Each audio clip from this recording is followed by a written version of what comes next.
নমস্কার বন্ধুরা, তনুশ্রী লাইফস্টাইল ব্লগে তোমাদের অনেক স্বাগত।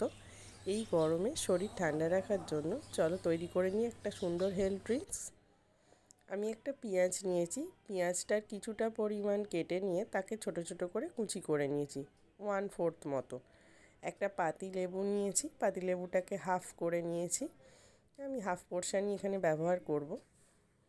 একটা ছোট আদার টুকরো নিয়েছি, আমি খুবই ঝাল কম খাই যেহেতু সেই জন্য একটা ছোট কাঁচা লঙ্কা নিয়েছি। বাট তোমরা যারা ঝাল বেশি খাও তারা কিন্তু লঙ্কাটা একটু তোমাদের স্বাদ অনুসারে ব্যবহার করতে পারো। আমি এখানে পুরো পরিমাপটাই একজনের মতন তৈরি করছি, তার জন্য একটা পাত্র নিয়ে নিলাম। পাত্রে নিয়ে নিচ্ছি কিছুটা পরিমাণ ছোলার ছাতু। আমি এখানে 2 থেকে আড়াই চামচ মতন ফুল চামচের ছোলার ছাতু নিয়ে নিয়েছি। যে আদাটা নিয়েছিলাম ওটাকে গ্রেট করে নেব, খুব সামান্যই পরিমাণ ব্যবহার করব।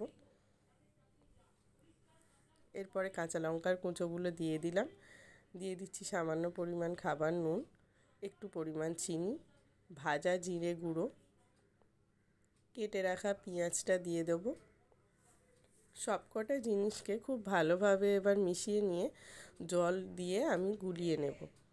আমি এখানে মোটামুটি 1 গ্লাস পরিমাণ নয়, 1 গ্লাসে 75% মতন জল দিয়েছি, মানে যে গ্লাসে আমি খাবো তার তুলনায় জলটা নিয়েছি আমি। 1 গ্লাস পরিমাপেরই আমি তৈরি করব জিনিসটা। প্রথমের দিকে একটু কমই জল দিয়েছি। তো দেখো, যেহেতু আমি প্রথমে এটাকে ভালো করে মিশিয়ে নিইনি তার জন্য এখানে কিছুটা ডেলা রয়েছে, তো এই ডেলাগুলো রাখবে না।